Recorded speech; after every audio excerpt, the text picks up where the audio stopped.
इस सदन की शोभा बढ़ाने वाले, सदन में जीवंतता लाने वाले और सदन के माध्यम से जनसेवा में रत ऐसे 4 हमारे साथी, उनका कार्यकाल पूर्ण होने के कारण नए कार्य की ओर कदम रख रहे हैं। श्रीमान गुलाम नबी आजाद जी, श्रीमान शमशेर सिंह जी, मीर मोहम्मद फैयाज जी, नाजिर अहमद जी, मैं आप चारों महानुभावों को इस सदन की शोभा बढ़ाने के लिए, आपके अनुभव का, आपके ज्ञान का सदन को और देश को लाभ देने के लिए और अपने क्षेत्र की समस्याओं का समाधान के लिए आपने जो कुछ भी योगदान किया है, उसके लिए मैं सबसे पहले तो आपका धन्यवाद करता हूं।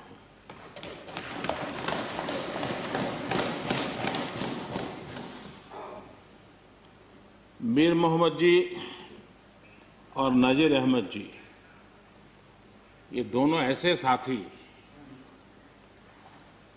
सदन में शायद उनकी तरफ बहुत कम लोगों का ध्यान गया होगा, लेकिन कोई भी सत्र ऐसा नहीं होगा कि जिनके साथ मुझे मेरी चैम्बर में बैठ करके अलग अलग विषयों पर सुनने का, समझने का मौका न मिला। इवन कश्मीर की भी बारीकियां जब उनके साथ बैठता था, कभी कभी तो वो परिवार के साथ भी आते थे, इतने अनेक पहलू मेरे सामने रखते थे, वो मेरे लिए भी बड़ा एनलाइटनिंग रहता था। तो मैं हमारे इन दोनों साथियों का, जो मेरे साथ व्यक्तिगत रूप से नाता रहा और जो जानकारियां मुझे वो मिलती थी, मैं उसके लिए उनका हृदय से आभार भी व्यक्त करता हूं। और मुझे विश्वास है कि उनका कमिटमेंट और उनकी क्षमता, ये दोनों देश के लिए और विशेष करके जम्मू कश्मीर के लिए काम आएगी। देश की एकता, देश के सुख, शांति, वैभव को बढ़ाने में काम आएगी, जब मुझे पूरा विश्वास है। हमारे एक साथी शमशेर सिंह जी, अब तो याद भी नहीं रहा कितने सालों से मैं उनके साथ काम करता रहा हूं, क्योंकि मैं संगठन की दुनिया में का इंसान रहा, इसी क्षेत्र में मैं काम करता था। कई वर्षों तक जम्मू कश्मीर में भी काम करने का मौका मिला। तो मेरे साथी कार्यकर्ता के रूप में कभी एक स्कूटर पर ट्रैवल करने का मौका मिलता था।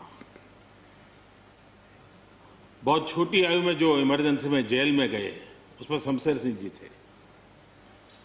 और इस सदन में शमशेर सिंह जी की उपस्थिति 96% है। ये अपने आप में, यानी जो दायित्व जनता ने उनको दिया, उसको बिल्कुल 100% निभाने का प्रयास। मृदुभाषी हैं, सरल है, और मुझे विश्वास है कि जम्मू कश्मीर से रिटायर्ड होने वाले 4 आदरणीय सदस्यों के लिए उनके जीवन का यह कार्यकाल सबसे उत्तम कार्यकाल है, क्योंकि इतिहास ने एक नई करवट बदली है और जिसके वो साक्षी बने हैं, सहयात्री बने हैं। ये उनके जीवन की बहुत बड़ी घटना है। श्रीमान गुलाम नबी जी, मुझे चिंता इस बात की है कि गुलाम नबी जी के बाद इस पद को जो संभालेंगे, उनको गुलाम नबी जी से मैच करने में बहुत दिक्कत पड़ेगी।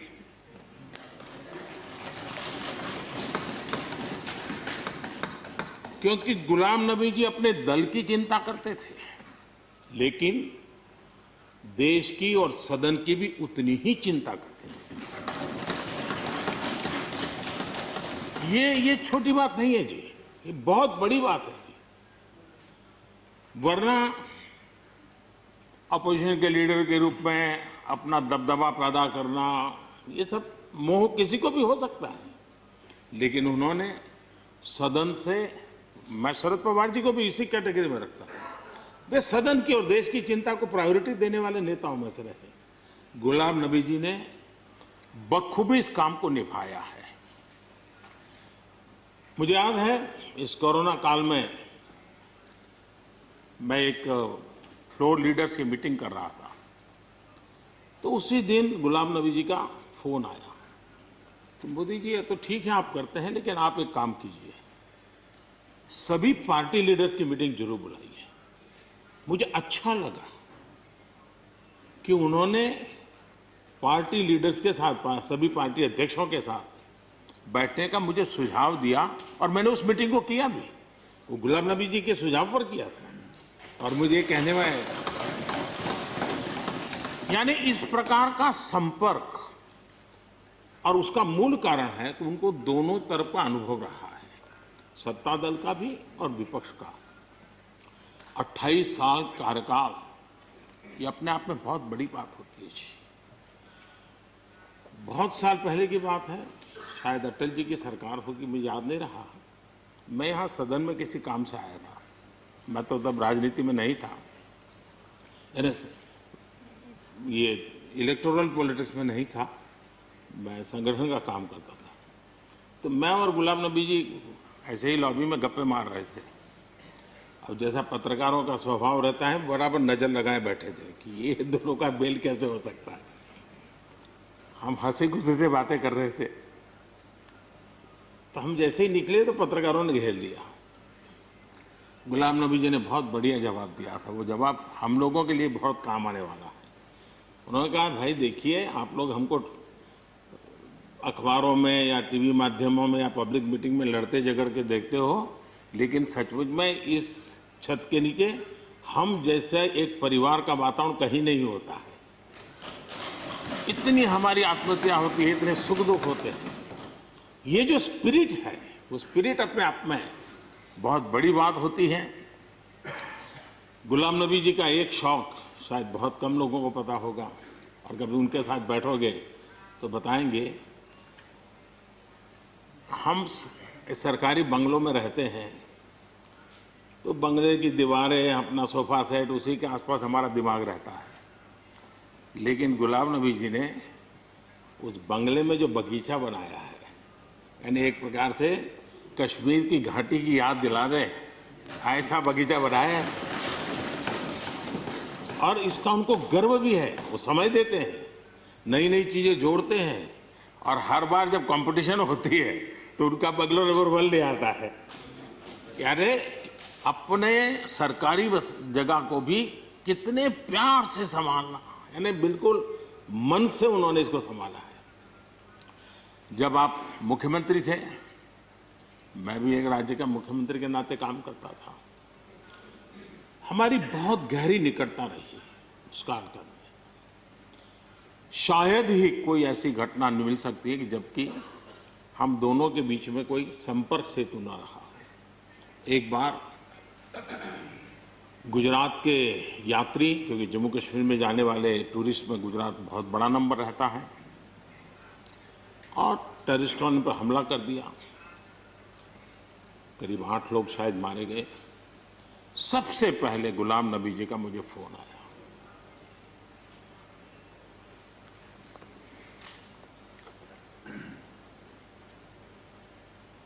और वो फोन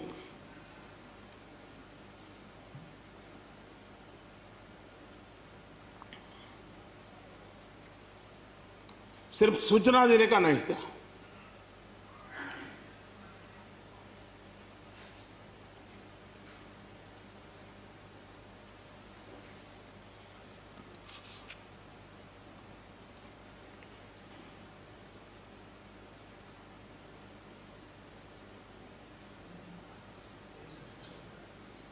उनके आंसू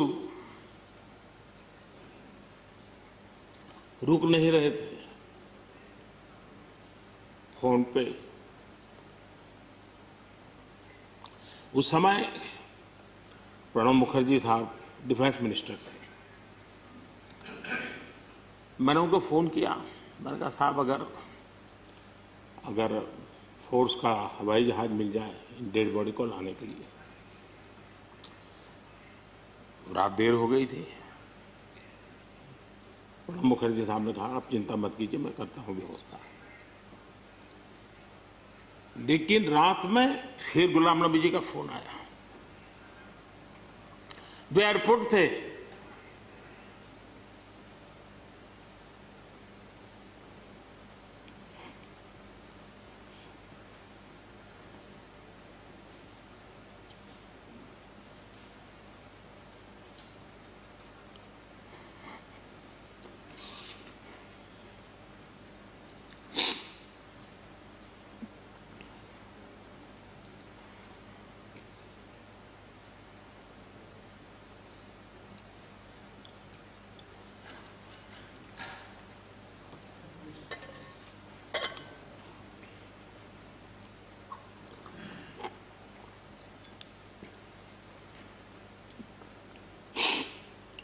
सॉरी, उस रात को एयरपोर्ट से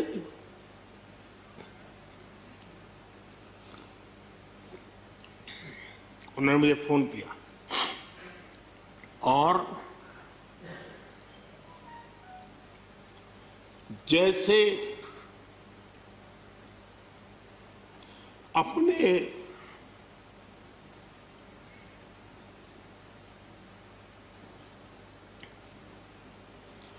परिवार के सदस्य की चिंता करें,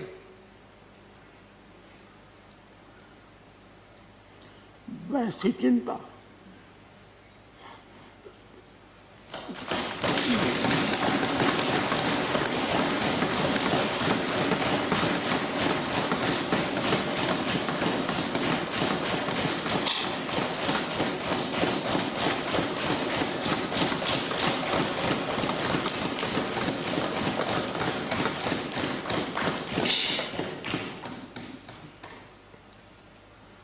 पद, सत्ता जीवन में आती रहती है, लेकिन उसे कैसे पचाना,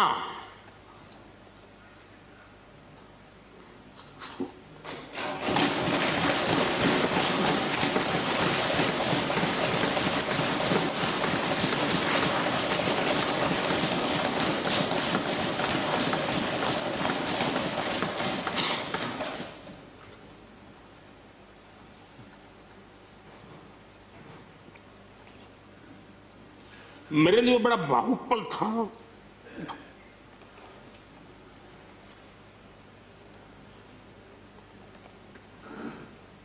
दूसरे दिन सुबह फोन आया कि मोदी जी सब लोग पहुंच गए।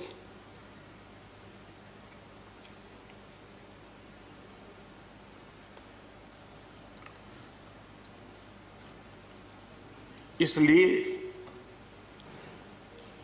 एक मित्र के रूप में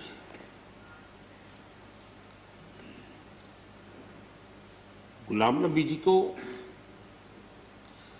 घटना और अनुभव के आधार पर मैं आदर करता हूं।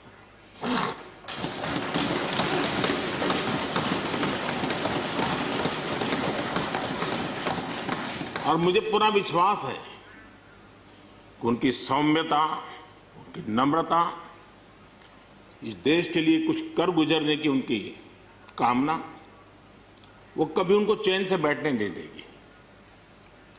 और मुझे विश्वास है कि जो भी दायित्व जहां भी वो संभालेंगे, वे जरूर वैल्यू एडिशन करेंगे, कंट्रीब्यूशन करेंगे और देश उनसे लाभान्वित होगा। ये मेरा पक्का विश्वास है। मैं फिर एक बार उनकी सेवाओं के लिए आदरपूर्वक धन्यवाद करता हूं और व्यक्तिगत रूप से भी मेरा उनसे आग्रह रहेगा कि मन से मत मानो कि अब आप इस सदन में नहीं हो। आप के लिए मेरे द्वार हमेशा खुले, इन चारों माननीय सदस्यों के लिए खुले हैं। आपके विचार, आपके सुझाव क्योंकि देश में सब बहुत जरूरी होता है। ये अनुभव बहुत काम आता है, मुझे मिलता रहेगा, ये अपेक्षा मैं रखता ही रहूंगा। आपको मैं निवृत्त होने नहीं दूंगा। फिर एक बार बहुत शुभकामनाएं, धन्यवाद।